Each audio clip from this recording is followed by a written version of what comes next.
Smartphone ব্র্যান্ডগুলো ফোনে update পাঠিয়ে ভালোর বদলে ফোনের 12টা বাজিয়ে দিচ্ছে।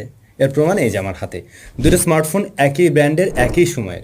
গত 11 মাস যাবত এই দুটো স্মার্টফোনের উপরে আমরা এক্সপেরিমেন্ট চালাচ্ছিলাম এবং সেই রেজাল্টগুলো আজকে আপনাদের সাথে শেয়ার করব। যারা এই মুহূর্তে স্মার্টফোন ব্যবহার করছেন তাদের জন্য এই ভিডিওটা খুবই গুরুত্বপূর্ণ। প্রতিনিয়ত কোম্পানিগুলো আমাদের ফোনগুলোতে দেখবেন যে আপডেট পাঠাতে থাকে। তা আপডেট পাঠানো হয় কেন? নতুন ফিচার আসবে এবং কোনো ধরনের বাগ বা সমস্যা থাকলে সেগুলো ফিক্স করে দেওয়া হবে। বাট না, এখনকার সময় দাঁড়িয়ে বিষয়টা টোটালি অন্যরকমভাবে ঘুরে গেছে। অনেক ব্র্যান্ডের স্মার্টফোনই দেখা গেছে আপডেটের পরে গিয়ে নতুন নতুন সমস্যা। এই স্মার্টফোনের ক্ষেত্রেও চিত্রটা অলমোস্ট সেরকমই ছিল। আমাদের হাতে এই মুহূর্তে রয়েছে রেডমি নোট 12-এর দুইটা ডিভাইস, একই ভ্যারিয়েন্টের একই ফোন।